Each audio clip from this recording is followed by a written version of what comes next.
please. John, can you hear us? Are you looking for Northwestern this year? Greg's gonna,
John Hines from Energy Supply, but we really have the people we think you need on this call. And lastly, and most importantly, the gentleman who's going to lead this presentation today is the VP of Distribution, Kurt Pohl. He and his team. I'll hand it over to him in a second. But just one thing I want to just mention is, this company I think has been a leader in many ways in terms of our DSIP program, in terms of our investment in the distribution system, really since the time Bob Rowe joined us as an organization. Is one of the things he had us focused on immediately. That certainly was a basis for a good investment and a good start. Then we tackled hazard trees probably as soon or earlier than many utilities, and now we've transitioned to fire mitigation. I'm going to pass it over to Kurt to have him talk about that. But one thing I'd like you to do, Kurt, if you could, is obviously, as Bob pointed out, this is a very timely topic. Maybe give the chairman and the other commissioners an update on the current situation in terms of fires in Montana. And with that, I'll pass it over to Kurt. Okay, thanks, Brian. And I've got several folks on the call, and my comments will be relatively brief. I'm going to turn it over to the people that actually done a lot of the work and can summarize what we've done to date and where we're headed. Brian asked me to give you a quick overview. Obviously, as he mentioned, this is very timely. As we speak, we're monitoring the fire situation in Montana, and we've already experienced a few fires that have caused damage to our system. And I'll summarize this. Last week there was a small fire that was just west of our DGGS station near Anaconda, and we had damage to our 161 system there. We got that back up in service late last week. We had the same day a couple of fires that started southwest of Lewistown, but one of them is burning. You're probably well aware of it, the Custer Melstone fire, which has grown to about 23,000 acres, and we've lost about 30 to 40 distribution structures on that system. That mainly serves stock tanks and irrigation pumps and that type of thing. So there is no customers actually out of power as we speak. But that one, we just actually had an update just actually a few minutes ago where we had notification that we had burned a few more structures. So that's a fire we're certainly monitoring.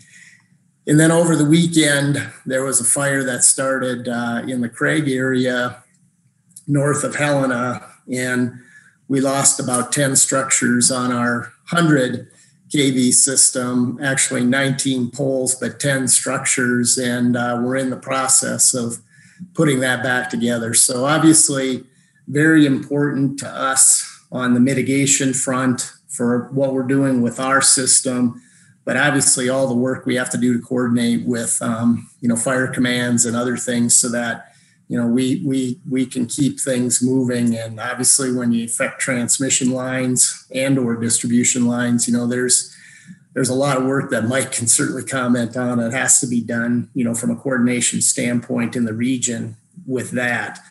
But with that, I'm going to introduce my team quickly.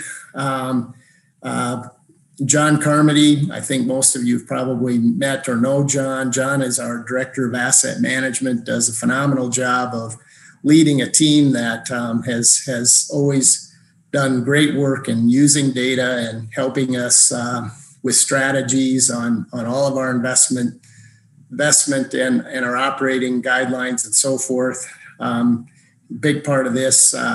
Greg Bailey is a manager within the asset management group and largely responsible for the efforts in our overall wildfire mitigation plan.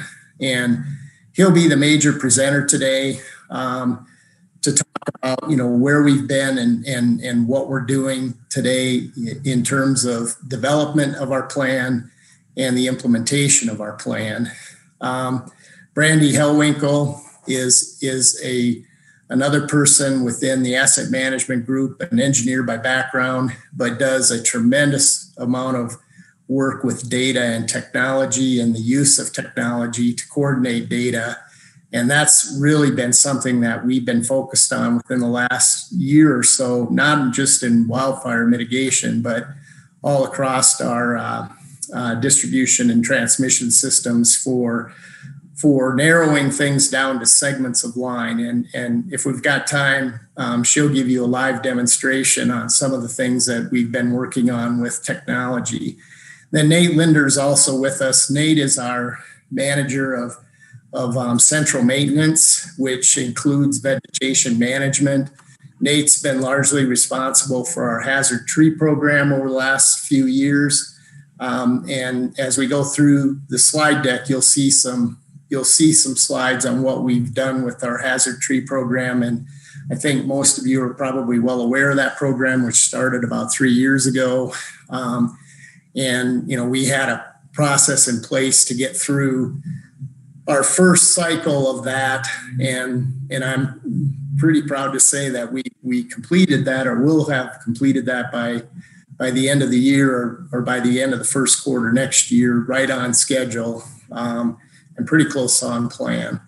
So what you'll see is obviously some background on what we've done, and then we'll get into how we developed our wildfire plan and how we incorporate technology. And so with that, I'm going to turn it over to John, and he can introduce the first couple of slides. Actually, Mr. Chairman and Kurt, just as you do that, you're going to be hearing from some extremely talented and dedicated engineers. Obviously, the work in the field, especially right now when there are fires underway, is done by another group of both employees and contractors doing everything from some of the direct vegetation management to pole replacement and working on the ground. So it really is an effort of literally hundreds of people focused at this time of year, just as they were in February with a different set of events. Yeah, Bob, that's a good point. One thing I should mention is that this certainly is not an effort that's contained within distribution operations. This is a company-wide effort and a collaborative effort that touches most of the organization in some form. So with that, John, I'll turn it over to you. Okay, thanks, Kurt, and thank you for the opportunity, Commissioners. Greg, next slide, click. Quick overview. We're going to try to remind everybody of our system and kind of how large it is, and kind of remind everybody what we've been working on. It's already been mentioned here a couple of times, DCF, hazard trees, and then show you the projects that we're currently in, and give you a little deeper dive on how the thought process that we go into to develop these and then to get them up and running, and then kind of identify again some of the work that we've done on wildfire plans, some of the utilities out there, collaborating with them, seeing what they're doing compared to what we've been doing, and then kind of just an overview of the overall wildfire plan itself, and then looking at things that we're going to continue to investigate. It says, does it make sense for us to do it in Montana, or does it not? Because we're not California. That's not a slam. It's just a fact. We're not California, and some of the things that make a lot of sense in California don't necessarily work up here in Montana. And so that's part of that investigation, and working with other utilities to make sure we're staying consistent and making sure that we're implementing what needs to be done here for us. So go ahead, Greg, next slide, please. This is, again, just kind of a quick overview. I think we shared this with you guys in the past, but if you can see over here on the map, the blue is what we call sub-rural. It's kind of our own category. It's where we have 0 to 4 customers per mile of line. So you can see all the blue that's on this map, and that's our customer density that's out there. The rustic brown, I call it, is the 5 to 24. And then you start getting into the turquoise, the 5 to 99. We're calling that suburban. And then the urban is the yellow, which you have to look in just basically our major cities in order to find the yellow. So as you can see, there's a lot of miles of line that are taking care of just to the rural customers out there and over on the graphic there. And so when we look at our strategies, you got to look at both what works in the urban, but also is it going to work in the rural areas, and how to find the balance between those that we did in the past. So next slide, please, Greg.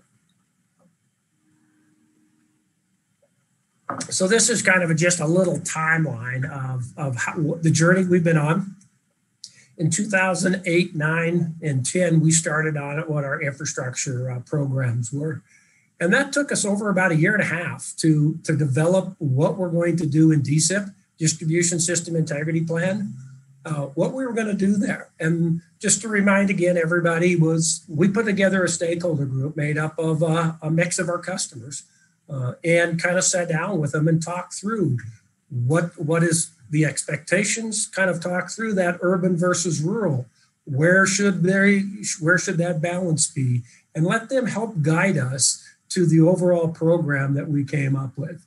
And then it took, we started in 2010 kind of with a soft start, and was working on doing the upgrades of our system. And, you know, things in this, the distribution were poles. The distribution plan was poles, underground cable, some capacity margins, rural reliability, and technology. What kind of technology should we be bringing to our system, knowing that we were looking not 1 year, 5 years, and 10 years out? And lo and behold, 10 years have went by, and some of the technology, automated switches, as you can see on the slide, we got over 601 different devices right now on our system that we can talk to, we can communicate with our DOC once we get that stood up. So that guidance of starting slow, building it, and bringing the value at the right price was something that worked out well. As we got through with the distribution piece, we then grabbed the transmission piece, same process, looked at the different components, identified what we were trying to manage. Again, very similar to poles, conductor stuff, and put together a program there to, again, bring our infrastructure up on that and get it stabilized. Across the bottom, you can see our goal was asset stabilization, modernization, and then focusing on risk management is where we're kind of transitioning into. Same process with substations as well. So throughout that process, one of the things that we saw coming was the reddening of the forest. And our vegetation management team identified that. And so we started taking a deeper dive into that area, going, what should we do? What do we need to do? And where do we need to do it in order to manage that? And there's a couple of slides that they'll jump into. I think Greg will dive a little deeper, or Nate will. And then the last piece of this is really trying to get back to some of the programs that kind of I call the next generation. Our asset stabilization was really about looking at the assets, trying to get them up, making sure we're managing them correctly. And now we're trying to get into where we bring in the risk part of the business. What's the risk? What is the problems or potential problems that come with for some failures on the system, or failing not to do something on a system? And so really starting to use the data, the information, and developing some risk management models to help us get at the right spot where we need to be, and making sure we're focusing our resources and our money into the right areas. And one of the things I've always shared throughout my 10 or 15 plus years of doing this, if you looked at that map, there's a lot of miles of line, and there's a lot of infrastructure, there's a lot of equipment.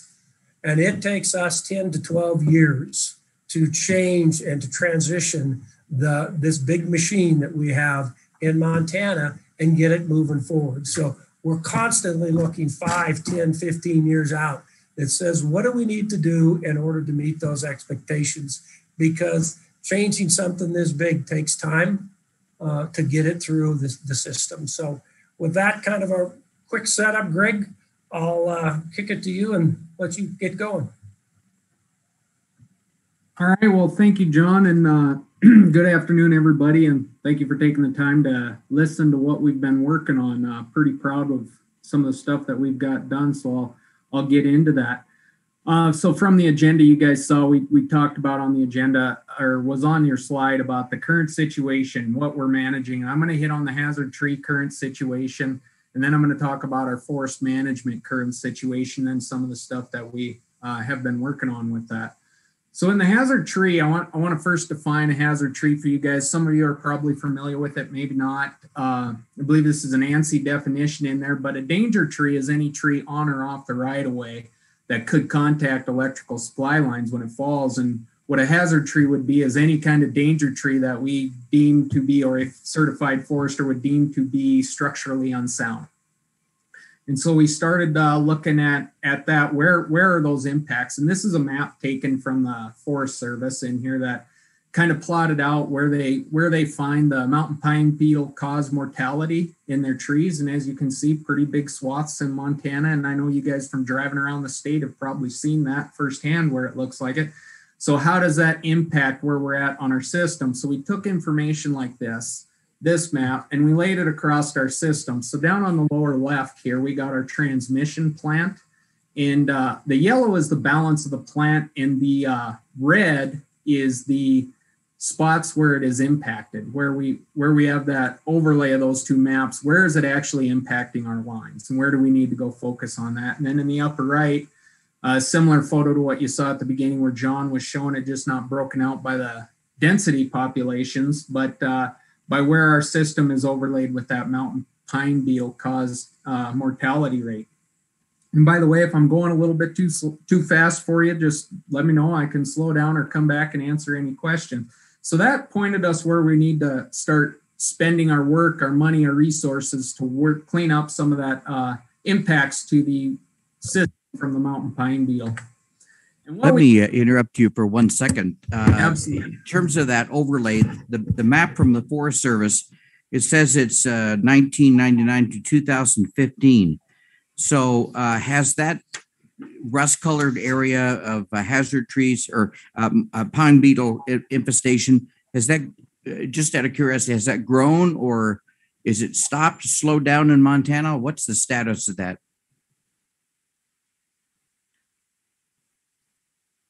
Greg, I can probably jump in. Yeah. I would say from a mountain pine beetle status, I'm not a forester, but our utility foresters that work for the company have kind of commented that they are not seeing as much mountain pine beetle kill off as maybe they've seen in the past. But there are maybe some new infestations that are coming on board that they're starting to deal with. The spruce bud worm seems to be one that's all of a sudden taking root. So this is probably an opportunity for us to circle back with the Forest Service and continue to refresh based on any new data collections they're doing about what they're seeing for disease in their forest. So some just kind of ongoing maintenance that we'll have to continue to do. Yeah. Thank you. Nate, I have a question also. This is Commissioner Fielder. On this slide with the one you were just showing, I guess it's your next slide. Yes, that one. You've got the pie chart there. You've got the miles of line and then the miles of line that are intersecting with these hazard areas. Do you have a breakdown on how much of that line is transmission versus distribution? Yeah, we do. And I can get you the exact numbers if you want. But from this, we have about, I think it's about 1,030 miles total, and I think about 700 of that is on the distribution side, I would say. 300 on the distribution side. Or sorry, 700 on the distribution, 300 on the transmission. It's actually on the next slide, Nate. Yeah. Is it? Okay. I'm sorry to jump Thanks, ahead. Kurt. And, maybe this is on the next slide or subsequent slide too. I was just wondering how much of that is on property that's privately owned or state owned versus federal owned property. Yeah, good question again. And we can look that up. And we did have that data that have to go back and look, but it's almost a reverse of each other. Most of the transmission stuff is either on state or federal lands, whereas most of the distribution is on private property. Yeah, I think it was like 70 or 80%. So on the transmission, 78% was maybe even more than that. Might have been even 90% was state and federal lands. Okay. Yeah, I'd love to look at that data when you can get it to us. Yeah, I can get that. where the transmission lines are intersecting with the problem areas, what land ownerships are those? In terms of generalities, is it public land? Is it private land? Is it state? Is it federal? Yeah, we can certainly get you that data. I would say in general, the issues we run into are a little bit different, whether it's private versus a federal or state organization. On the private side, you get more resistance from the private landowner saying those trees aren't infected, those trees are green, which like Scott, our official forester, I'll call him, would always say those trees are dead, they just don't know it yet.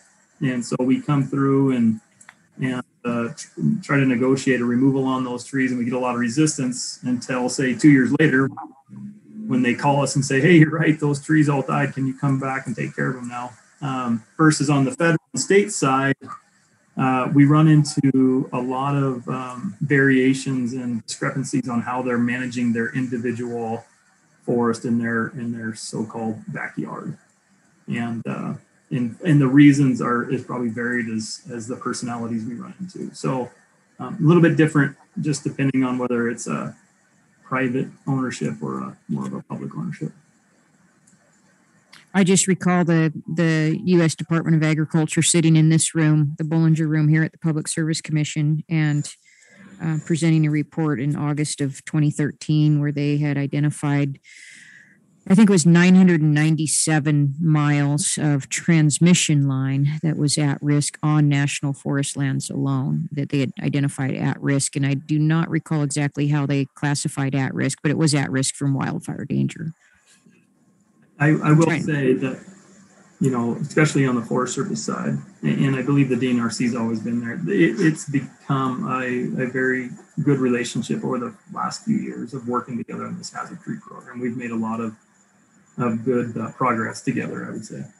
Yeah, I'd love to see current data on that to see if that number's gone down and where we're at now. That was, 2013. That was almost 8 years ago. Sure. Okay. Thank you. So moving along with that, thank you, Nate. On here is some of that. You were asking about some of the miles in there.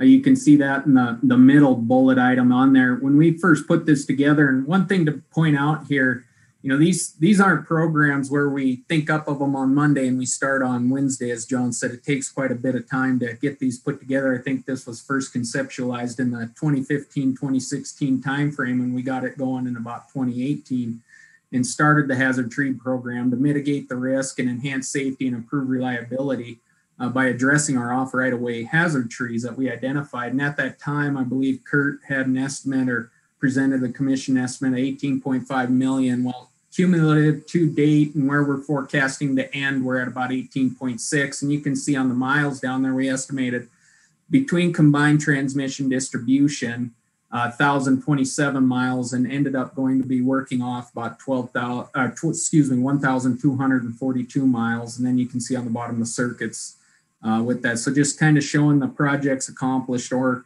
in progress with our hazard tree program. So one of the things I want to talk about on this slide, first thing is you take a look at those two photos on the bottom. They're not the same line, but they're a good representation of getting from point A to point B. We don't do that in just one pass. It takes a lot of work, it takes several passes to get to the level on the right where we want to see it. And on that second note in there, the one of the major challenges is managing the differences in the regional forest management approaches. And I think Nate hit it on the head where he said developing those relationships, whether we're dealing with the Helena National Forest or the Gallatin National Forest, we've come a long way in developing those relationships. And each one of those different divisions kind of handles how they want their forest management a little bit differently. And we're one company working in those two areas and trying to apply everything consistently. And I think we've made some great strides in working with those other organizations and getting a good, consistent, solid working relationship on getting to that level. And then that bottom note, I think it's important to point out we are very proud of what we have accomplished. And the really challenging part is trying to quantify all the fires that we have not started based on the work that has been done. It's tough to point to something and come to that conclusion through there. So Greg, let me add one Yes. thing before we move on. Is the hazard tree program, as we talked about, was designed to mainly focus on the mountain pine beetle infestation areas, not all the forest or all the mouths of transmission in a forest. So we identified the pine beetle was creating an unhealthy forest, and then we built a program to go out and to help manage that unhealthy forest because of the pine beetle. And since that inception, as has been alluded to, a couple of other species of bugs are coming in, and we're constantly updating our plans. But when you look at how many miles this plan's managing in comparison to total forested miles, one's just looking at the pine beetle, and then I think the other programs that we're bringing in starts looking at all forested areas and the approaches from that. So just didn't want people to think that this was all of it. This program was designed to go after the pine beetle in the majority of its effectiveness. I think one other, I mean, I hate to belabor this, but one other comment on this is that if you go back a slide on the hazard tree program, this was the initial program that we conceptually executed, and executed it pretty close to what we had anticipated, but we are through the 1,000, roughly, 1,100, 1,200 miles for the first time. We will have to go back through these same miles again as you go to the next slide.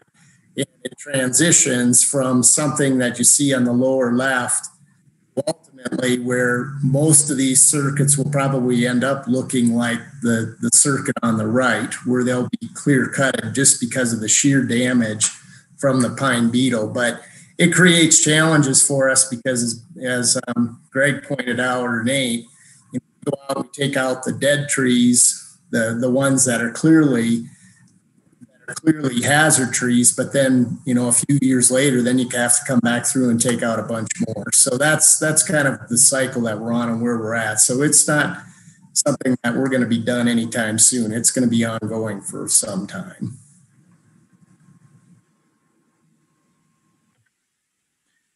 Okay, so moving on into our forest management program, what we're trying to get done here is understand that the risk that we got with the ever increasing fire season. And what this map here shows, this was taken from that web address you can see down there, an article written by Caitlin Kennedy on the increasing in the length of fire seasons. And this map shows for a potential for a significant increase in fire season length in Montana. And you can see primarily that's sitting in right over top in Montana in here, where they're predicting by mid-century a significant increase in the length of the fire season is what that's getting into right there.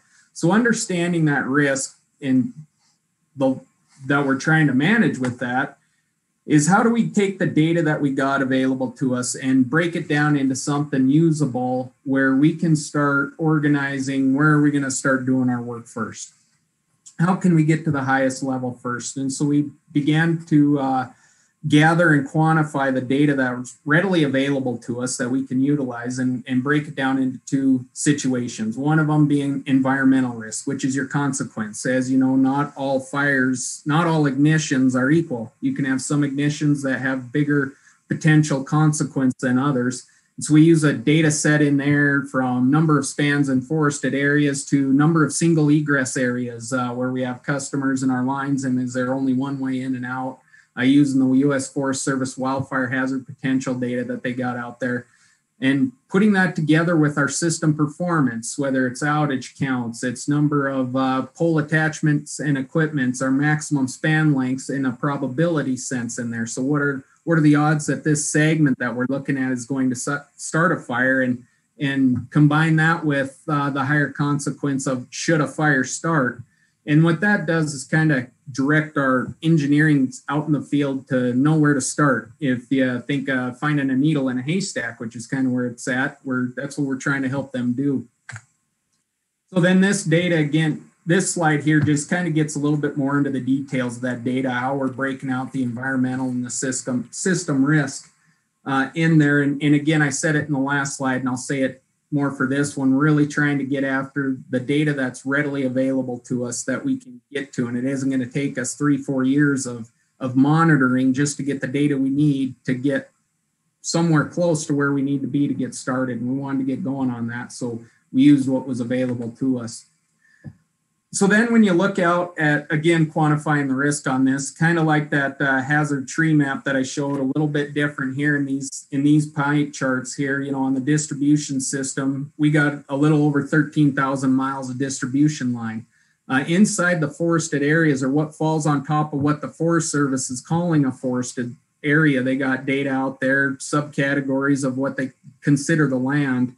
Whether it's forested land all the way to urban land to wetlands, we got about 3,000 miles in the forested area. So then when we put those two risks together, the consequence and the probability, we got a midpoint for all those segments, and it falls right around 42. And we'll get into that more in the applied technology piece of this presentation later. But we got about 998 miles, and that's all the stuff that's yellow to red in here intermixed with the green. So if you remember back a few slides to everything we had in Montana, we got a smaller portion that fits into the forested areas, and even smaller yet that hits a certain risk threshold that we're going to begin looking at. And then on the right, same thing, we got the transmission system, approximately 873 miles of transmission in what's considered a forested area. And then we got about 696 of that scores above that threshold of 40 on there, again depicted by the green to red and where they're at. So then what have we done so far in that? We just got this program going. We started it about 2019 with the conceptualization. We moved pretty quickly on this one, moving resources around, developing an engineering team to start going out and looking through how are we going to manage these different segments, both on the transmission and distribution side. So you can see on the actuals for 2020, we got started on distribution. We're still developing a plan on transmission, but year to date, or I should say by the end of the year, what we're anticipating is about 11.6 million in costs for system hardening and system coordination. And I'll get into that in a little bit later. Looking at about 227 miles combined and around 1,957 spans. And you'll see a lot more of those details when Brandy gets a chance to do a live demonstration of that technology that we use.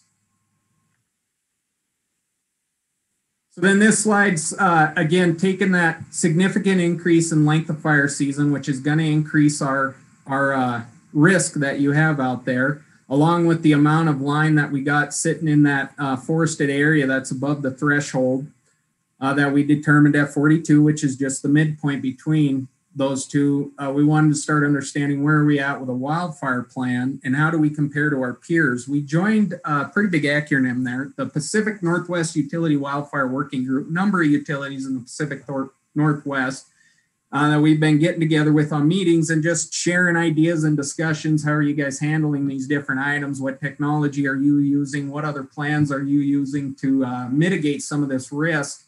And based off of that, we developed a gap analysis where we believe we are, what we've been doing compared to what they're doing, and then identify some areas. Well, excuse me, let me back up. Categorize that stuff into kind of 4 main categories that we could start to build a plan off of.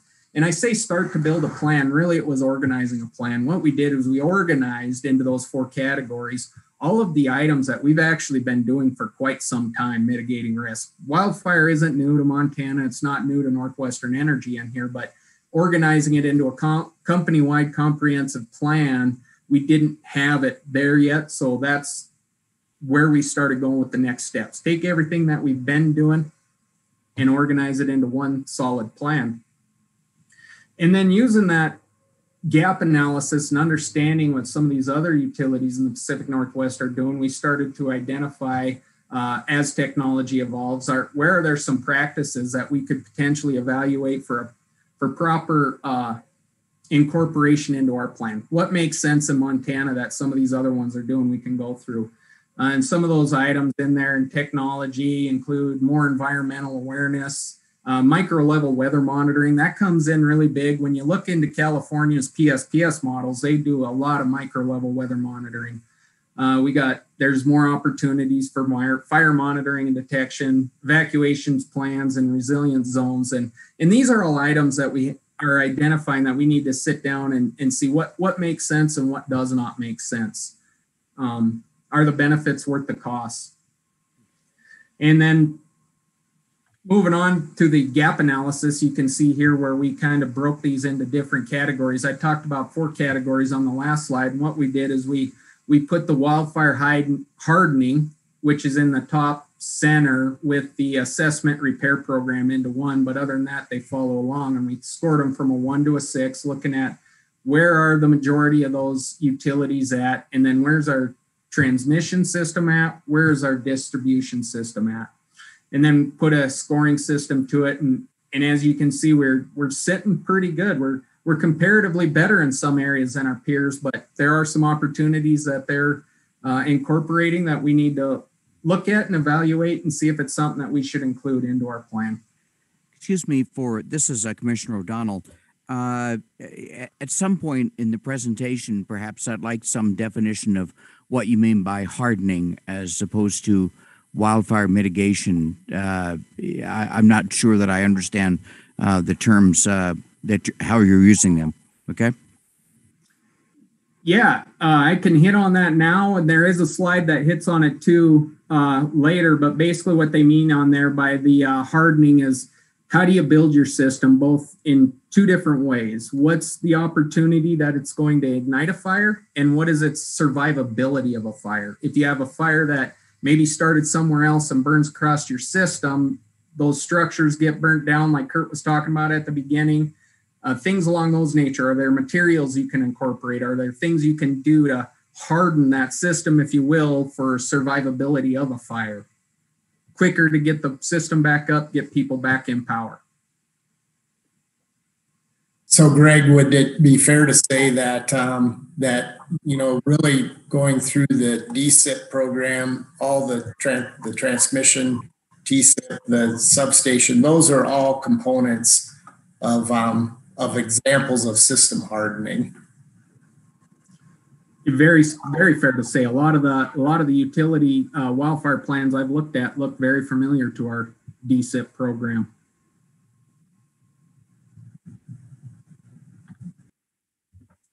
So now I'm going to get into the technology and how we're using it. We'll walk through this one. Today we're using a Tableau-based dashboard. There's a lot of different software platforms out there you can use to organize this data, taking all kinds of points from various databases to organize and help you manage your business. And Tableau is one of them that we're using right now. And what our object was to compile and assess the fire ignition probability based on the environmental consequence out there. And as I said earlier, really give our engineering team a place to start looking at the hardening, the assessment repair, the fuse coordination, which I'll get into here in a little bit, and then develop that risk mitigation strategy. And in asset management, we built out that strategy and then started working close with the construction department to finalize a management program, if you will, of how we're going to apply this strategy across our system consistently.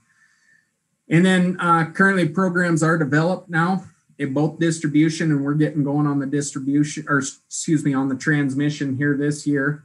And we're going to keep working through those items to continue to mitigate and work down that risk. So getting into, here's where I was going to hit some more of that system hardening you were asking about, along with system coordination. We kind of use a 2-prong approach when we identify electric segments, whether it's transmission or distribution, that we're going to go look at because they score high on either a probability or consequence or both factor.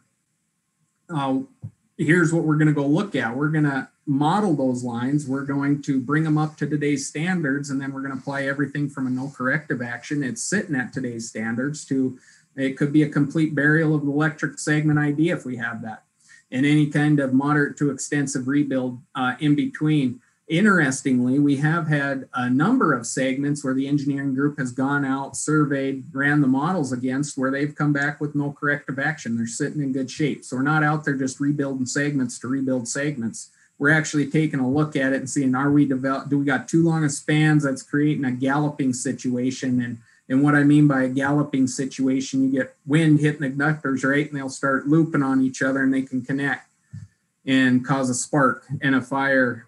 So that'd be an instance of galloping that they're looking at on there. They have come back with several of them, said this segment's actually sitting in very good shape. Our recommendation is based on our modeling, we're not doing anything to this right now. Greg, two comments. First, is it fair to say that one of the strengths of Tableau is you can take very, very complicated data, convert that into a visual display that is extremely accessible? And we've been using Tableau in your area, in finance and others as well. But to my mind, that's one of the things.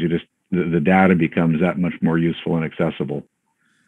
That's very fair to say, Bob. And you guys will see in a couple slides coming up here, we do some demonstration. I got screenshots of it in case the live demonstration didn't work. But then when we get done, Brandy can actually walk you through and show you how we utilize that and run some examples on that. And it's a very good point.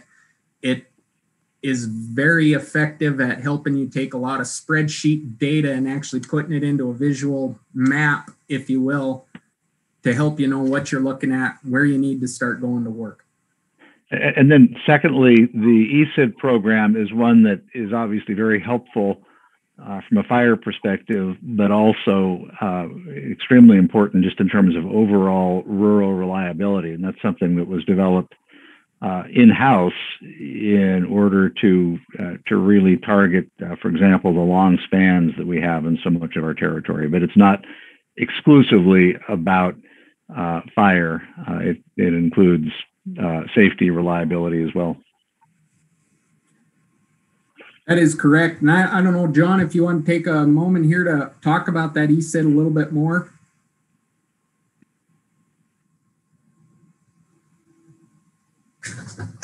Yeah, Greg, ESID is just electric segment ID. So back when we first started and we ran kind of more of our macro programs, we'd focus on the circuit as a whole, start at the substation, work our way out, and that's in that stabilization mode, and kind of work our way out. And then as we got better at collecting information, we started to look and getting feedback from the field that there are certain parts of the line that might be causing more of the problems, fairly logical and straightforward. So one of the first steps was to come up with a methodology to break those 100-mile circuits down into smaller bite-sized pieces that you could then look at and manage, and then correlate the data and the information that we have collected on all of that and get it into a way that you could risk rank it. And so it took us a little bit of time to come up with the way to break the system apart. And when you break the system apart, you also got to be able to bring the data along that you've collected on that system. So we developed the ways to bring that data along. And now an ESID basically is any fuse, air brake switch, electric reclosure, any place that the line can be broken apart, that's managed as its own little separate entity. And so we capture all the reliability, outage information, line control information, and then we look across that system that says, where are we having the most problems? So instead of sending operations out now to go look at a 100-mile line segment, we'll send them out to go look at 2 5-mile sections or one 1-mile section that seems to be having more problems, more performance issues than others, and then come back and work on that. So it's really helped our abilities to kind of get more to a micro focus rather than trying to look at it up above. Yeah, thank you, John. And you guys heard a term, I'm going to get into this coordination control approach here, where it's not just system hardening or system repair, but it's more of a coordination with the fuses and the reclosers is a term that you guys just heard. And I don't know how familiar you are with that, but it's a breaker that has an opportunity to clear a fault on a line and reclose, test power back into that line to see if that fault had cleared. And I'll just give you a little bit of history. You know, there's a majority of faults on electric distribution system are momentary in nature, and utilities understanding this a while back, the manufacturers that build the equipment for utilities came up with what they call a recloser. And what that does is it'll clear a fault. If it's momentary in nature, it'll close back into that line And if the fault is cleared, it stays energized. So if you ever had your lights blink at your house, that would be a recloser going through operations. Well, one of the things that we can do too with some of this coordination control approach is more reclosers and put them on what's called a hotline hold, where it clears a fault much faster, although it stays cleared until somebody comes out, patrols the line, puts it back into service if there isn't a threat out there, understanding that our reliability is going to go down during those times. So those are a lot of the different approaches that we can take to try and get a system set up to try and get through a fire season with a less likelihood of starting a fire. So now we're getting into the dashboards slide, and this is a busy slide here, and this is how we start putting that data together. And this is a busy screen, so I'm going to try and break it apart a little bit for you. So up here we got the green boxes that represent the consequence or the environmental risk, and we got an ability to put a weighting into those if we feel, like a single egress weighting. What is making this feel right where we set it out, giving us an ability to adjust the data on the fly so that it comes together and makes more sense what we're trying to get at. And then the same thing with the yellow, we got the system performance risk, or the probability that our system could start a fire. And then when that all comes together, it gives us all of these different ESIDs John was talking about, where it breaks out the entire circuit into a smaller section to point our engineers where to go look at. And so here's a heat map when we put them all down there, and this is where that score of 42, basically this is a distribution heat map on here, and it kind of just lays out, we threw them all out there, where do they score, and plotted them out on a graph to see what do we got our highest scores out there. And they range on there from 5.6 to 76.8. And then that line right there, that represents about a midpoint of the segments that are scored, which falls at about a 42. And this will make sense when we get a little bit further into this. And then the red dots represent those segments that are above a 42 and below a 42, obviously. So then where are all these things? And as Bob was pointing out, this helps us take all this data, put it together, understand what we got and where are they sitting at geographically. So I apologize for this map on this PowerPoint. It's pretty hard to see, but that's a map of Montana and our segments out there of everything we got that's over top of a 42. And that's representing basically about 516 segments or 10,386 spans of wire that are sitting in our forested areas with a score over a 42. So here's just an example. Grab the Clancy 2 circuit. That's the same circuit, Clancy 2 out of our Clancy sub. It goes down the I-15 corridor between Helena and Butte. And those are two different segments on there that scored above the 42, actually 70 and 71, fairly high. And so when you grab Clancy 2 and sit it at, and put it at 42, it points out to you what do you got out there for number of ESIDs, how many spans of wire do you got out there that are scored above that 42, and where are they? And some of them show up down here in this map. Right down in here is a little bit darker. The higher the cut, the higher the number, the darker the red that they're going to be in. And then this one just that helps tell our engineers where to start. So then this one just kind of is a snapline progression, if you will. If you looked at all of Clancy 2, we basically got 90 segments in the forested areas on there, which is about 679 spans of wire. And that's what's on this heat map right over here for just Clancy. And then this is all the ones that are in the forested area that come into there at 42. We got 16. So you can see there's probably line that runs all down this I-15 corridor, but we got sections that we believe score higher than others. So instead of spending the time to go get something that scores fairly low, let's focus on some of these smaller areas. And they can even drive that up to a 60 and say, okay, these are the three we're going to go work on. And that's what they start working on, that both from a modeling, a system hardening, or a system coordination approach of how they believe they can reduce that risk of that segment starting a fire. And then we got something very similar on the transmission side. I won't go through those same slides. It's set up very similar on the transmission side, and just get right into that geographical representation. On the forest management piece of transmission, that threshold fell at a 40. The midpoint was a 40. So we filtered everything out above a 40 and started to look, where are they and where do we want to start looking at them? So this example here is the Kerr switchyard, the Rattlesnake switchyard A over in our Missoula division, coming out of over by from Kerr Dam, which I'll get the name of that dam wrong now if I try and pronounce it. That's changed.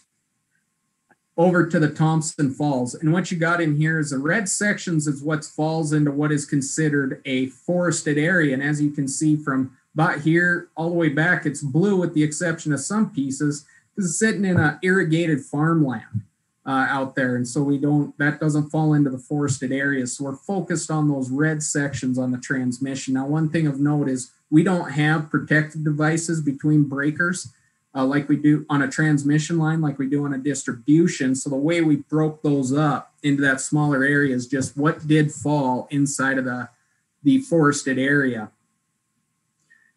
And so when we grab that one's got a score of 68, and the other piece on there you can look at is the work that we have done. Forested management mitigation is our green circle. So if we work that structure under the forest management program, it's got a green circle. If it's just our regular base pole replacement program, we put it under a blue circle. And that's just to help somebody looking at it. What are we using to mitigate either reliability or forest management fire risk on that line? So another example of how we use that technology. So then going into the next steps, I'll do next steps conclusion. Then if we can get Brandy access, I think we'd have time for her to show a demonstration on this dashboard, which I think is pretty helpful. We need to develop committee and process for including new items into the current plan. As technology is always evolving, things are getting developed for utilities to help manage the wildfire risk. We got to look at those and see what makes sense to incorporate into our plan, what makes sense for the state of Montana, and then continue to be involved in those working groups and committees and identifying that. Also looking at the other items of technology that we're investing in today and how can we utilize those. We're using ADMS, getting that going, standing up the DLC, our distribution control center, along with grid ops. AMI project that's going on that can help out with this stuff, and then looking at more strategic smart switch locations and other equipment that's out there. We're going to continue to work down and reduce the risks associated with owning and operating electric facilities. And then I think lastly, develop more of a 5-year comprehensive plan for fire mitigation, anticipated costs, scope of work, what else can we be included into there. So that's what we're looking at moving forward. With respect to wildfire mitigation. Then last, to hit in the conclusion, review what we talked about. We got a large system, a lot of miles of line out there that has a small number of customers on it. And the important piece in there to remember on that is not what works everywhere works in Montana. And we got to identify what does work best in Montana and make sure we're utilizing that appropriately. The hazard tree program, said it before, we'll say it again, these things take a little bit of time to get conceptualized, gathered, and ran appropriately. That one was originally conceptualized in 2015-16, got us started in 2018. We're looking at getting through our first pass by the end of this year. Again, the forest management program, we just need to continue to evaluate the highest scoring segments and work through that and apply more technology as it comes available to us to help us manage that risk of owning and operating lines out in the forested areas. Continue to update our gap analysis. Take a look at what other utilities are doing. We're still a part of a lot. I just got off a call on Friday, actually listened to some utilities out in Oregon, some of the stuff that they're working on out there with regards to wildfire, and continue to incorporate where those gaps are and where there's opportunities to evaluate if we have something we think we can be incorporated into a plan that makes sense, and then continue to evaluate the technology that's out there. We're using Tableau, but there's a number of different platforms out there, and keep our eyes open to which ones could help us quantify, rank risk, and ultimately manage that risk to an acceptable level. And then, begin to evaluate those processes and procedures, continue to work down that risk, and hopefully develop a more comprehensive 5-year plan. Hey, Greg, before you hand it over to Brandy, just back to mention California several times here, and we're all reading the paper about California utilities turning off people's power during fires or to prevent fires. Talk about how we handle those situations versus how they might.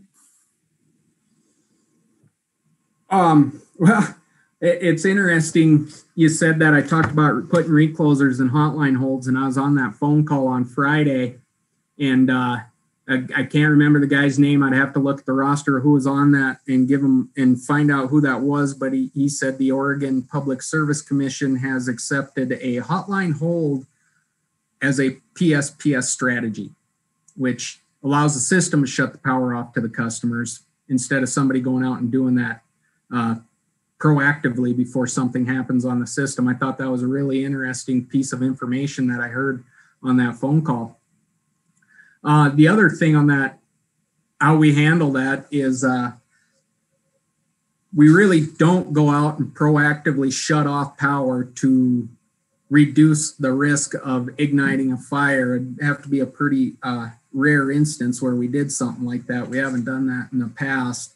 With that, I did make mention to that one time when California started doing that. I had a meeting with the DNRC here in Helena and talked to them about that, and they were terrified of that possibility of us shutting the power off, because that's going to impact their ability to operate their system and fight fires, water pumps, communications, all things like that. When you compare like a California utility where they can shut off power to a valley of 100,000 people, next valley over, they got another infrastructure with 100,000 people. They still got cell phone communications. They still got access to gas.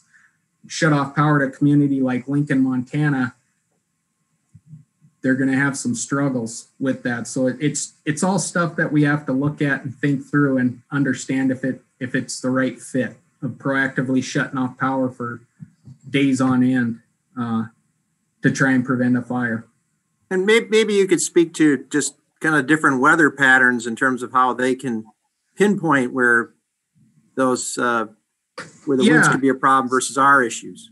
So I talked about earlier slides about the micro level weather monitoring, and you get into those utilities over there, and they bring on staffs of meteorologists and they plant weather stations all over their system, and they can really pinpoint down with the Santa Ana winds where they're going to blow.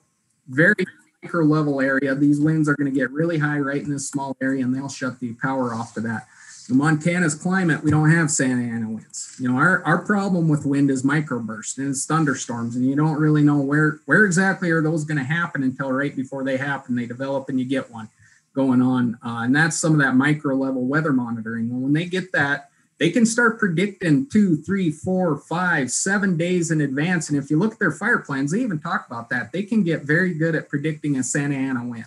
And they can give water utilities and sewer utilities and emergency responders 7 days notice, up to 7 days notice when they're going to have a PSPS event, so they can get their ducks in a row to be able to shut that off. If we were to predict that, we'd be able to give somebody maybe an hour or two notice before we're going to shut off their power. And you think of a water utility, a sewer utility, communication programs, emergency response. That's not a lot of time to get plans put in place to lose power for quite some time. I don't know if that was a question you were asking, Brian, but. Well, I think net it's fair to say just because California does something a certain way doesn't mean we should follow suit. That's fair. Thanks, Greg. So with that, I'll stop sharing. If Brandy can get access, she can give you guys a live demo of that technology, unless you got some questions that you'd like to go back and talk about on this PowerPoint. I've got a couple questions. I think Commissioner O'Donnell does too. Well, thank you, Commissioner Fielder. What I'm concerned about is, and I think Mike Cashel mentioned this a couple of years ago, I think there was some evidence at the fire in California that destroyed Paradise, that the origin of the fire was a PG&E substation, and that there was some evidence of a gunfire there, and that so in terms of hardening the system, Is there any anything that really can be done to prevent any illegal intrusions, I should say, violence to the system that would compromise the safety of the system? So, Commissioner O'Donnell, I think I recall that conversation, but they were really separate incidences.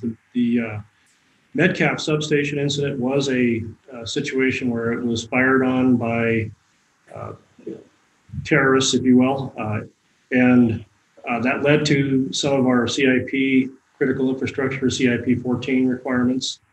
But at least the one I'm recalling was not the source of ignition of that fire anyway. Now that can happen. We could have vandalism occur on a transmission system or a distribution system that can cause damage that later could result in something failing and causing a fire. But the one that I'm thinking of anyway wasn't the direct result of the shot at the Metcalf substation.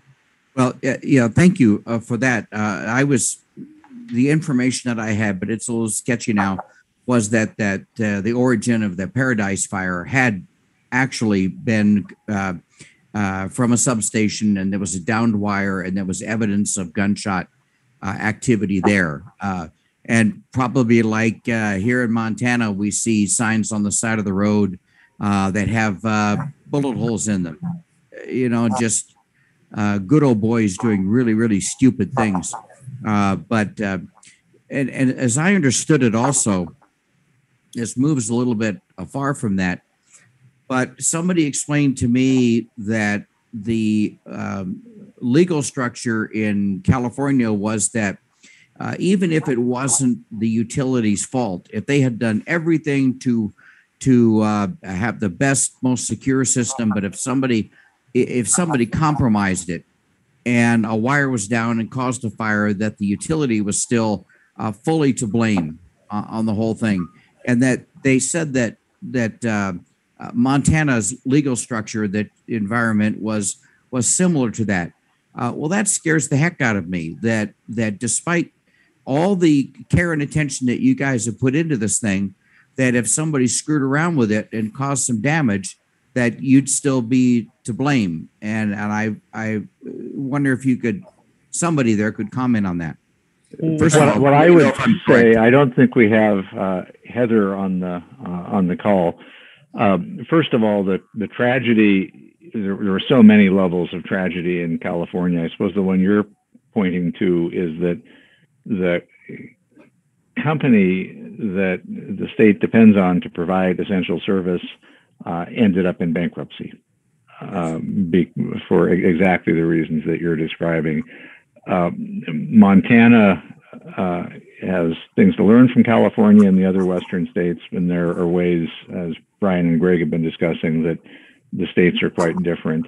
There have not been, to my knowledge, involving us or other providers in Montana, that same kind of strict liability claim filed. But realistically, in litigation, you will most likely file every claim you might possibly have, and then the courts will sort it out. So it's something that certainly anyone needs to be mindful of. But again, to me, fundamentally, a concern in California was incredible tragedy on the ground for everyone who was affected, but also one outcome of the way the California system worked was really weakening the ability of the entities they depend on to provide reliable power, to meet their environmental goals,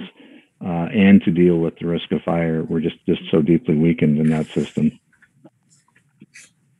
One of the just to address the question on vandalism, and one of the things, and it was, we talked about it in the programs that we have, but one of the programs that we do have is a patrol process where we do systematic patrols, and we do catch we do catch vandalism where somebody shot out insulators and that type of thing through that process. Now, having said that, we can't be out there patrolling lines constantly. And so it's something that we do evaluate our processes. And currently, you know, our intent is to patrol 50% of our distribution system annually. We actually fly 100% of our transmission system.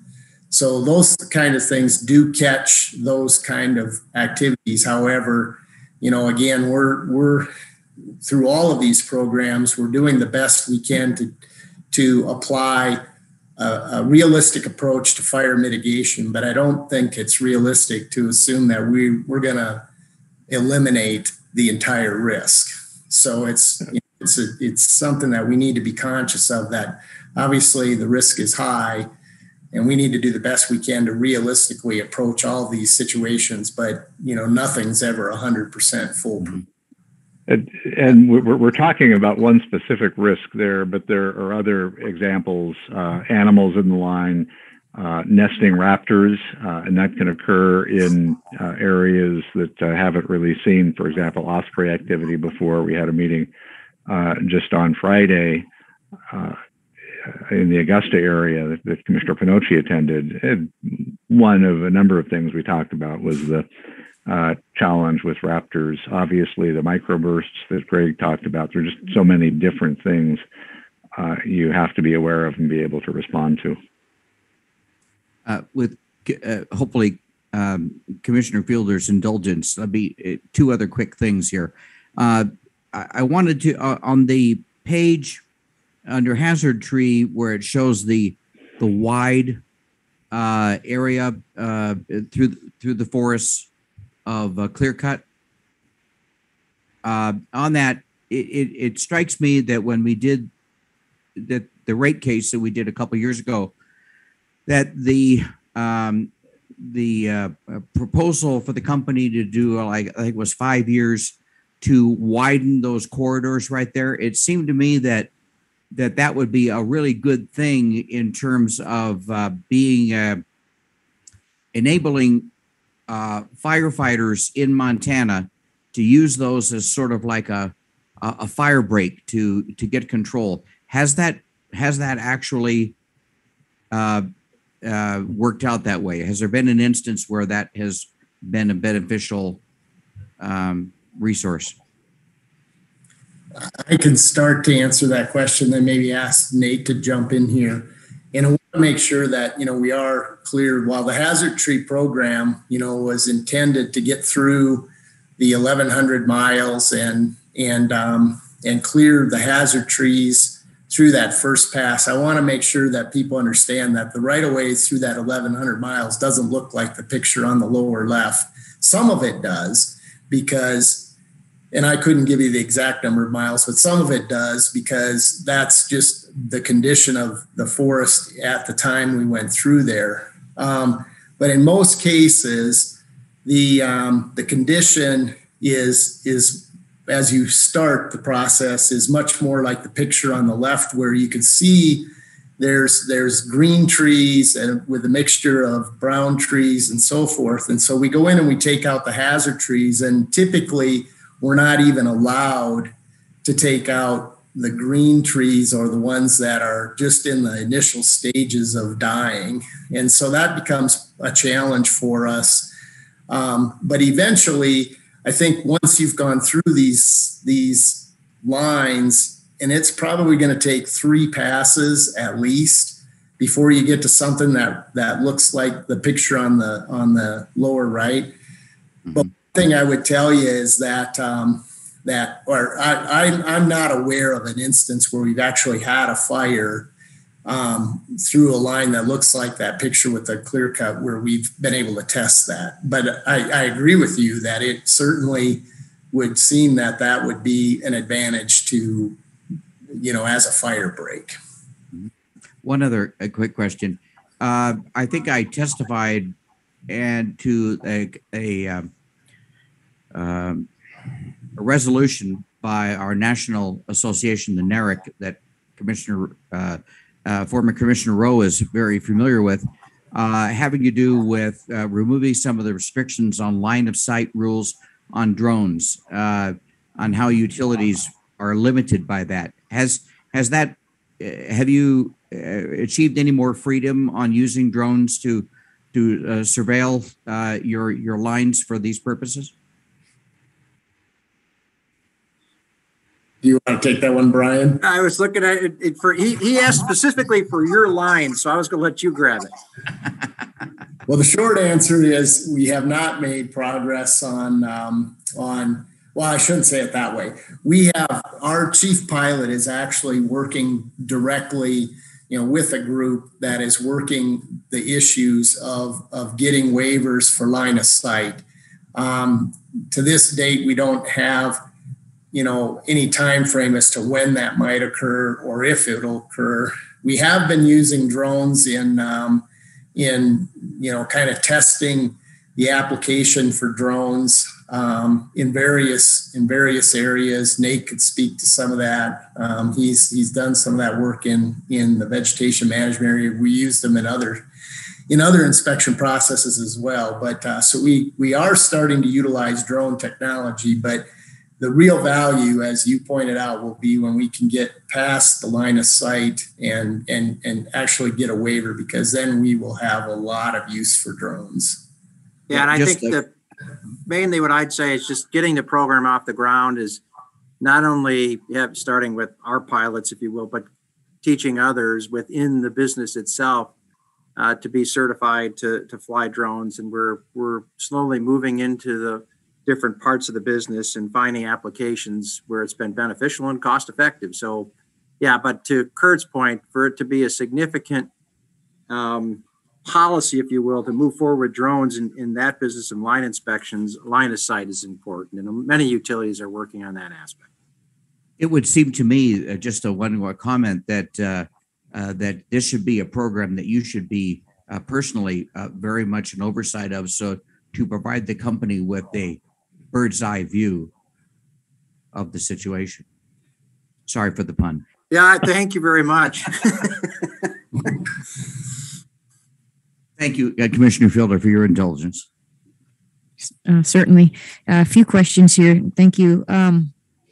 One is, I noticed on the third from the last slide, you went through kind of quick, and I appreciate that because I know we don't want to be here all day, but there was a question I had about the types of technology that you're incorporating that you're already using. And one was, you talked about how, or you mentioned that AMI could help with the situation. Can you just briefly touch on how AMIs help with the situation? John, did you want to address that, or would you like? I can take a stab. Kurt, yeah.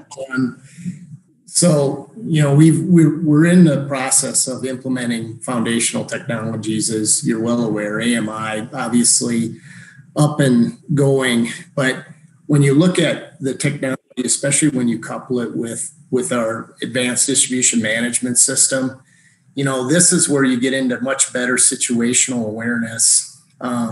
And if you do have a situation where you are going to implement public power safety shutoffs or whatever, you could do it much more surgical, as opposed to taking a whole circuit out. You could actually implement a program where you're taking out individual customers that might be affected, in a fire situation, active fire situation, and or in a prevention mode.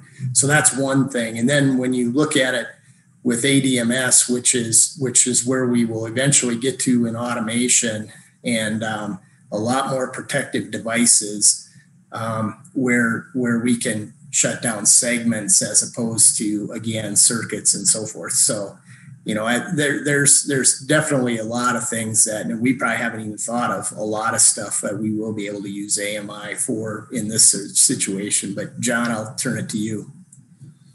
Oh, I think you hit on the high points, Kurt. Again, the other thing about AMI is getting early notification during fire season. It's when you have an out of power, you want to get out there as quick as possible to make sure something hasn't happened. And Commissioner O'Donnell asked the difference between hardening and mitigation. Hardening is the work you do on the system to prevent the fires. Mitigation is the actions you take after and accepting the fact that something's going to happen. It's the actions you take to prevent the spread of the fire or to get the fire out. And just as you said with electronic switches, they're tied into our DOC. We get immediate notification. We can look at the fault energy that came across. We can make sure the settings are correct. All those little things to prevent the ignition source is all about mitigating the outcome and getting people out there. So part of this is just the quicker notification, and it encompasses into what basically Kurt already said, greater situational awareness across our system during these high risk times, just like that we're in right now. So, Mr. Chairman and Commissioner, we've, in a couple of different meetings like this, we've laid out all the technologies that we're in the process of deploying and just briefly touched on how they fit together. I think this is a situation where it would be great, I think, for the commissioners to visit our facilities in Butte, obviously look at the transmission operation at the grid control center, but also spend some time on the distribution side, and that would be an opportunity to go much deeper into how these different systems relate with one another, complement one another, and where we are in this journey. We've certainly started to see some real benefits, but we're only part way down this road. I'd add to that. I think the distribution business has done a really nice job of adopting technology and to managing information to make decisions. And I really think if we get an opportunity to have Brandy show us something in Tableau, this is certainly specific to fire mitigation, but this group within the business has done a nice job of using this in many other applications as well. But it would give you a pretty good idea how we're using data to make more informed decisions. Thanks. I did have a couple other questions though. So okay, great. Can you briefly, on the same series of bullet points, you had strategic smart switch installations and dock/grid ops. Can you just briefly tell us exactly how those relate to the effort here to harden or mitigate against fire? Yeah, I can take that one unless Kurt or John, you wanted it. The strategic smart switch installations along with dock and grid apps. So we were talking about that, putting up the dock, the distribution operations control along with smart switches that they have control on over across the system. We have communications to those, and that ties back into that hotline hold we were talking about, or an ability to just take the power out in a smaller section as opposed to a circuit in there. And that's some of that technology that is afforded to us when we have those up and running, where we can switch settings on the fly as opposed to sending someone out in the field. So that could help give us better control over the situation. Goes hand in hand with situational awareness. So are you talking about isolating an area of the line then so it's not hot? It could be isolating the area so it's not energized, or it could be changing the settings on the recloser to operate faster. As I said in the one slide earlier, accepting a reduction in reliability during those times. When we get outside of a high fire threat, we could put it back to a normal operating procedure, if you would. So just to build a little bit on what Greg said, and he touched on it, but probably went over the top of it. When we identify these segments, the process basically is we've identified a ESID or area that we need to want to look at. First thing we do is pull all the system information together, take a look at what's going on from a data-driven point at which Greg has. Next thing we do is we send the engineering team out to go out and look at that line and compare it to what it needs to be. And part of that engineering team is our fuse coordination team. And they're the group that's literally going out, looking at how this line segment fits in, or how this piece of the more than one line segment fits into the overall system and the overall circuit, and designing a fuse coordination scheme to best utilize what we're trying to do there. And in this case is to, at certain times of the year, protect against fire ignition. So they'll customize it with a electronic switch. And as Greg's already alluded to, has the abilities to have multiple settings in it. So you run it at a certain setting for 9 months out of the year, and the goal of that is to keep as many customers on as possible. And then when you get into these high risk areas, you can set these on very, very sensitive settings so that it takes the line out and takes the line out quickly before there's enough energy to create a spark. So the engineering team gets in there, the automation team gets in there, both on T&D is the coordination settings are looked. We're looking to ensure we got the right settings for that line and how it's set. And then further down, as you said, can we customize taking out just different segments of line? And the answer is yes, it depends on how the system is. But there's also called non-explosion fuses. So we put these in, it actually contains the arc inside the fuse, so there is no spark there. And so they're using the smart switches in coordination with these fuses, in coordination with some other schematics that says, what's the best way to protect this? And then as Greg alluded to, we want flexibility. And if you put the smart switches in, you don't have to do truck rolls. You can do this through a very secure, working with BT and Sean and our group there, very secure over the air ways to change the settings. So that's kind of that overall coordination that's really part of that overall refurbishment that we look at or hardening is making sure we have that set up correctly. Okay, so yes, a little bit. It wasn't that brief, but I understand it's a really complicated issue. But this just leads me into the earlier discussion about how the Oregon Utilities Commission is accommodating this hotline hold situation. And so what do you need to be able to do that in Montana? Mr. Rowe, you said there was a difference between, how you're doing things here in Montana versus how California is doing it. Is there a statutory difference or is there a regulatory difference, or are you free to do that now, or do you need something from us or from the legislature to be able to do these types of shutoffs, preemptive shutoffs? The shutoff question, I honestly can't answer specifically, Commissioner. That's something we can look at and get back to you. The broader question is, what can we do together to ensure that in every aspect the system is as safe and reliable and robust as we possibly can? And I appreciate that. A great example of what the Commission did, Commissioner O'Donnell mentioned in the last rate case, supporting the hazard tree program. That was a great step forward. Initiatives like that, I think, are probably where I would go first, so that to ensure that we have the resources, especially on the expense side, to do the kinds of work that we need to do in the system. But I'd open that up to anyone else for thoughts. Bob, this is Mike, and Commissioner Fielder. I would just say on the particular point you asked the question about, we already use that. It's a very important tool for us to be able to block reclosures today in our normal operation when we deem that that's a prudent thing to do. So I don't believe we need anything additional from the Commission on that. And the context that Greg was talking about it in was probably more awareness on the part of the Commission that they recognize that occurs. So it's an important tool that we use today. Thank you.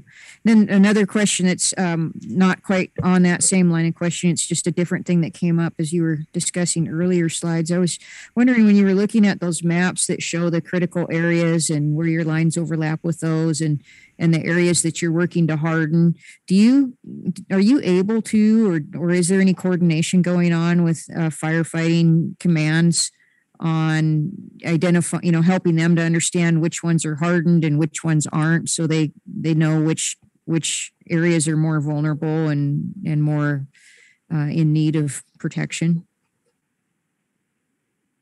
If there is a fire in an area, is that part of the discussion when they're looking at protecting critical infrastructure? Are they looking at what's hardened and what's not hardened, what's more vulnerable? I think we froze. Kurt, before someone answers this question, I think we need to talk about how well we do work with the fire service and how we coordinate and matter of fact, impact how they fight a fires in terms of their wanting to understand the importance of our infrastructure, not necessarily what situation's been hardened or not, but what's important for keeping the power on for customers. But I'll let the experts respond to that. Commissioner Fielder, good. It's a good question and something that, is constantly evolving. We really are in constant contact with force management and fire commands and the like. The specific question, is do they know what's been hardened, what's not?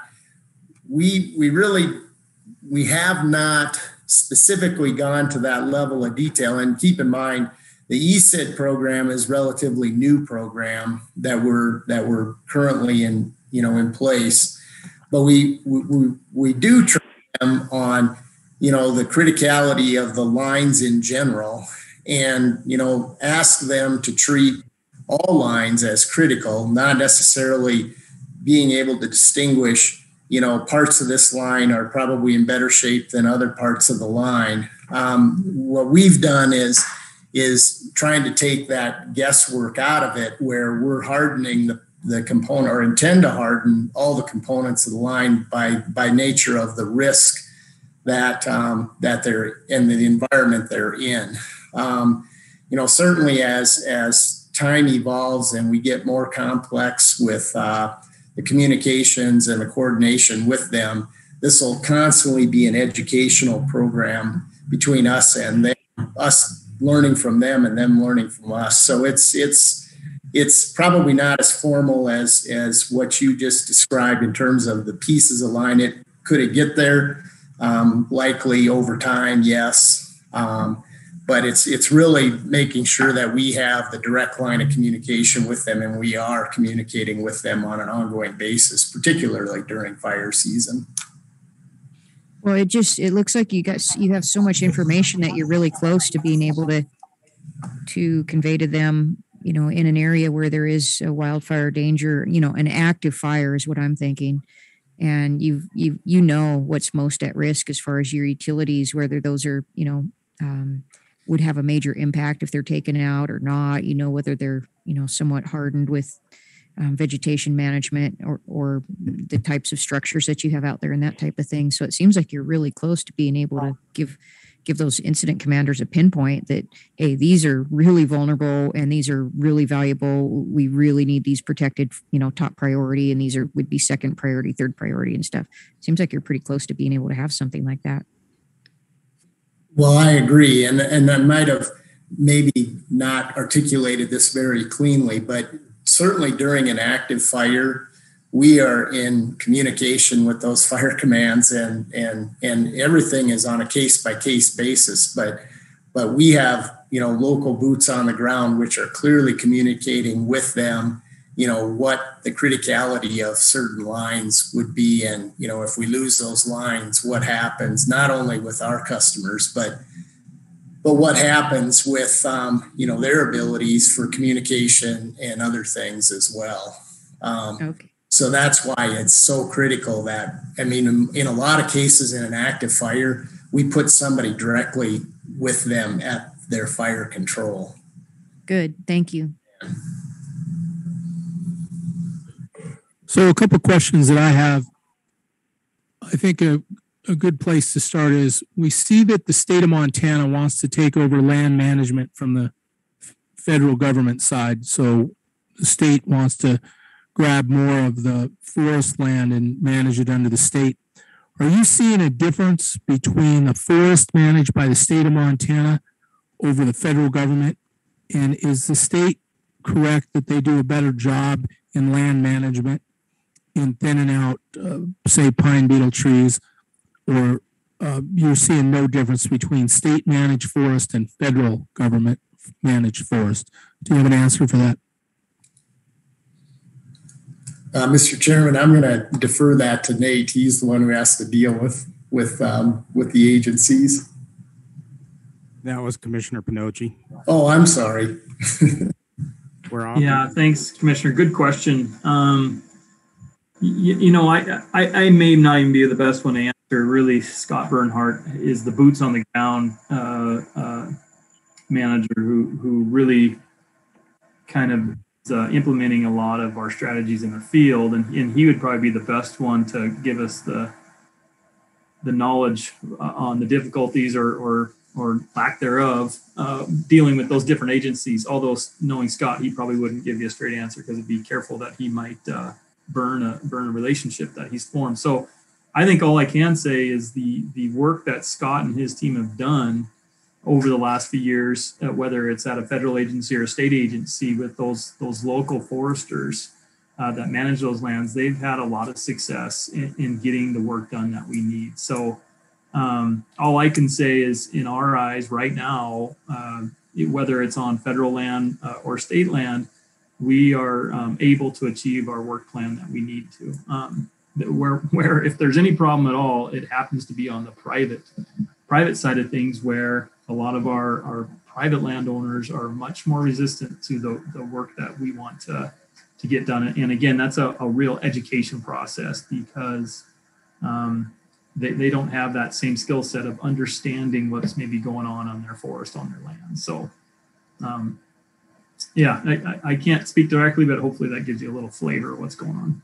Nate, I think it's fair to say that at one point there probably was a more significant gap between state and federal responsiveness, and that gap is closed because you have been able to build relations with the federal land managers that are maybe a little bit more like what you have already enjoyed with the state managers. But also, I know that this has been something the congressional delegation has been really quite interested in as well, and that obviously has been helpful too. Yes, thanks, Bob. Exactly.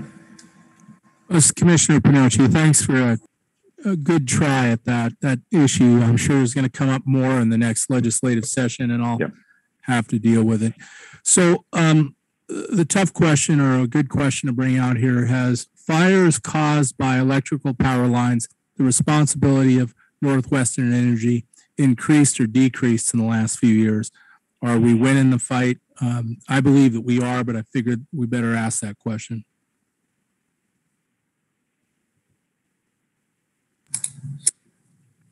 I think, we, over the last few years, we've done, as this demonstrated, we've done a lot to mitigate fires. Do we still have risk out there? Absolutely. And that's why, it's so important for us to stay focused on this effort. And we're constantly learning about new approaches. We know there's going to be things in the future that we'll be able to do better. And, but, obviously time will tell. And what makes me nervous is the one slide where Greg showed the intensity of just the sheer risk getting bigger because fire season is inherently getting longer. And so, at a time where we had a 6-week fire season, as opposed to California, where they have a year-long fire season pretty much, obviously just by sheer time, the exposure is less. But I think, from a Northwestern standpoint, as far as the risk of us igniting a fire is probably reduced, but then you look at the exposure is probably increased. So something we constantly got to stay focused on. Well, the answer I'm still looking for is fires caused by power lines that would be the responsibility of Northwest Energy. Is that decreasing or increasing? Anyone want to take a shot at that?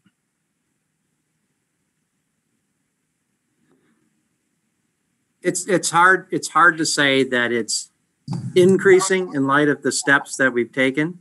But as Kurt pointed out earlier, this is fire mitigation. This isn't fire elimination in terms of impacts that our system could have and can start a fire. So we have to acknowledge that happens.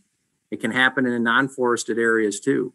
Our concern, again, from a risk mitigation standpoint, are we doing as best we can to mitigate that risk, and particularly focus on, loss of damage, loss to property, to human life, all of that. We're focused on that, and that's part of this program. but we can't say that the risk itself is eliminated. Yeah. All right. Well, this leads me to my next question, which is this. Would you say line sag is the number one cause of problems with fires with Northwestern Energy or the typical energy company? Would we agree on that? Commissioner Pinocchio, this is Mike Cashlin, and I guess I don't think that necessarily is the number one cause of issues. The issues associated with fire can be, various. Hardware, it could be a storm, it could be lots of different things, and I wouldn't be comfortable saying that line sag is the number one contributor. I would actually argue, John Carmody or Greg, you guys have the statistics. Our probably number one concern is hardware, and then of course trees falling into our line is probably the most serious concern we have. Line sag actually is probably on the lower end of the risk profile, really. And the reason I bring it up is in California, they believe that was the issue, line sag. And then when the winds came, as the lines would move back and forth, they would start sparks developing around the power lines, which would fall on the grass and start the fire. Grass fires were the number one cause. And where I live, I don't have a lot of trees, not in a heavy forest area, so grass fires are an issue. But I just thought that's worth talking about today, because I'm just curious what the top problems are. It sounds like a tree falling on the line is it. So, all right, those are the questions I had. Thank you. Mr. Rowe, this is the chairman. Commissioner Fielder excused herself, and Commissioner Pinocchio, I know, has an internal meeting here in about 10 minutes. So did we want to move on to, I believe it was Brandy's? Yes, very, very much so. Please. All right, please move forward.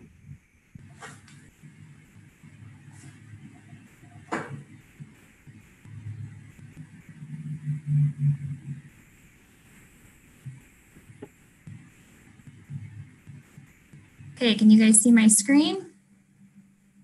Yes, we can. Yes. Okay. Well, thank you for the opportunity. I will keep this fast in the interest of time, but I believe that you guys wanted to see a quick demonstration of how we're utilizing data and technology to develop and track our strategies on the T&D system. This particular example applies to the forest management, which we've been talking about. What you're viewing here is Tableau. This is a software that we're utilizing pretty heavily in asset management. It gives us the opportunity to combine multiple data sources, do a lot of spatial calculations by overlaying the data onto our GIS to determine things like risk, as Greg previously covered on the forest management system. It also gives a better tool for the construction engineers once we hand this program over to find that needle in the haystack that Greg was talking about. And then it gives us an ability to kind of track what have we gotten done and what have we achieved. So I'm just going to do a real high level of that here. You're right now looking at the distribution system. We have the exact same dashboard functionality on the transmission system. So what you're looking at here is, and it might be small on your screen, so I apologize for that. What you're looking at is an example of how we're taking multiple data sources, both internally and externally, and applying that to those ESIDs. So for example, if we look at this first top line, this is an ESID in Plains out of the Missoula division. You can see that we've got a 5.5 mile section.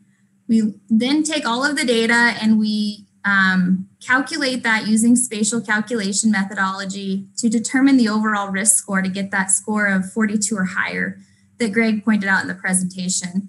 So here you can see on this particular section, we have 46 fans in the forest. We have a 58% forest exposure.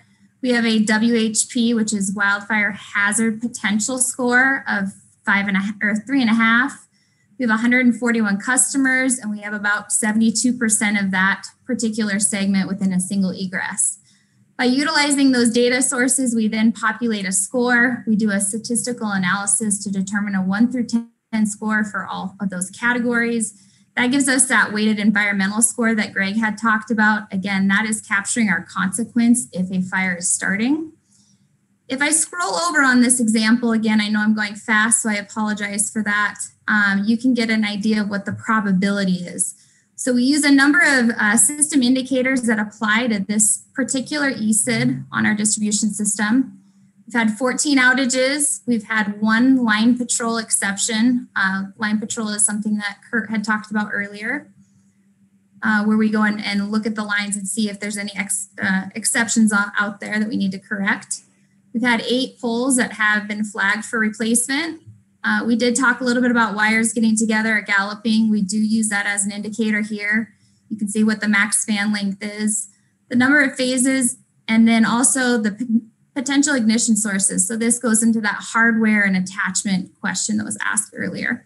So utilizing those data points, we come with the overall weighted system performance risk to get an overall total risk of 77.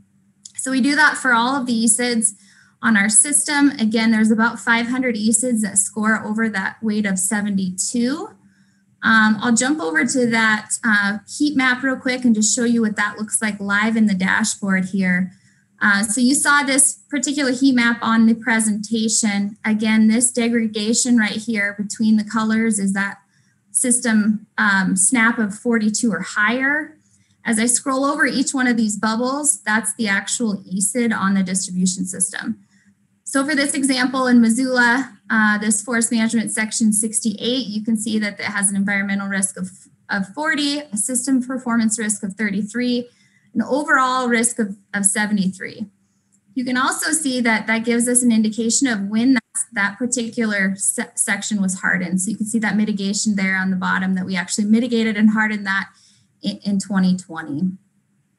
I'm just going to quickly jump over to the main dashboard here. Again, I'm going a little fast in the interest of time. This is the dashboard that our construction engineers would utilize once we hand this over. So it gives them a place to start to find that needle in the haystack. So I think Greg had pointed out Clancy 1 and 2. I'm just going to stay with this Plains example here. If I click here on the dashboard, what it's going to do, it's going to recalculate everything and it's going to show. Hey, Brandy. Yep. I don't know that the screen is changing. You don't see a map on the bottom. We've been stuck on the very first forest management screen. So it seems like what you're talking about is not what we're seeing. Okay, let me try to reshare here. Thanks for notifying.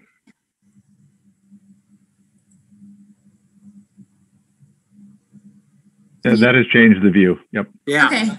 Okay, sorry about that. Let me go back to that heat map here. So this is the heat map I was talking to that you guys couldn't see. Again, as I hover over those, it gives you the indication of the score and the mitigation year. Again, in the interest of time, I'll jump to the main dashboard. What this is the combination of all of the data, including the spatial visualization.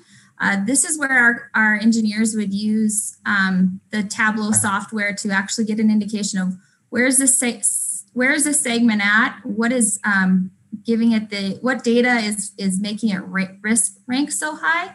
So it kind of gives them a place to start as far as the overall hardening effort themselves. This is a very dynamic tool. The data, it can be live connected and updated on a regular basis. One last thing I'll show you just real quick is just the ability that we can tie this to multiple data sources, including financial data, to give us an indication of how much money we're spending and what we're actually achieving as part of the overall program. Just real quick here, I'll just give you a quick view of the transmission. Greg went over this on a slide, but we have the same functionality and technology we're utilizing here to manage the transmission forest management system as well. I know that was fast and furious, but is there any questions or anything further you guys would like to see? Yeah, and unfortunately, Brandy, when an opportunity to meet with board members, had about 20 minutes to go through this, and it's impressive how we can pinpoint exactly where we need to do the work through this tool. I hope that was conveyed to you folks today. Yeah, this is Chairman Brown. That's really remarkable, in fact. And Brandy and the rest of the team would be happy to come back and spend time with your staff to go deeper. And again, just going back to the start of the conversation, the use of technology and data and analysis are tremendous and really does empower the work that gets done in the field. And let me apologize to Brandy for shorting her on time. Well, did you want to have any closing thoughts there, Mr. Rowe? Most importantly, just thank you all for your attention and interest. I think your questions and comments were really helpful and informative to us. So we will take those back. And I'm going to kick it over to the COO for any closing he wants to make. I'd like to see if Kurt has any for he and his team. I'd like to see if he has anything he wants to say. These are bounce passes around the Zoom room. Yeah, no, just thank you for your time, and hopefully this was helpful and certainly timely. We talked about very important subject that we need to keep the commission up to speed with where we're at and what we're doing, and look for your support in the future if it comes down to whether we have to have the right investment dollars on the operating side and so forth. And this is a very critical area. This is Commissioner O'Donnell. I wanted to thank you very much. A great presentation, and as Commissioner Brown pointed out, I'm especially impressed by that what Brandy did, showing that by just scanning over a particular area, all the information would be brought up at one time that anybody could need, and I'm very impressed by that. Thank you very much. Well, Mr. Rowe, I'd like to thank you for suggesting this topic this afternoon. As you stated at the top of your remarks, this is extremely timely considering what's happening in Montana, and of course, I would extend our best wishes from all of us here at the commission to those of our fellow colleagues in Montana who are suffering from the dangers of these wildfires that are burning. Certainly, one of my legal staff is under evacuation watch down in Wise River. So we wish the best for her, and we thank you for your time today. This was very informative, and thank you again. We'll see you in the next time for the next presentation. Thank you all very much. Thank you. Thanks.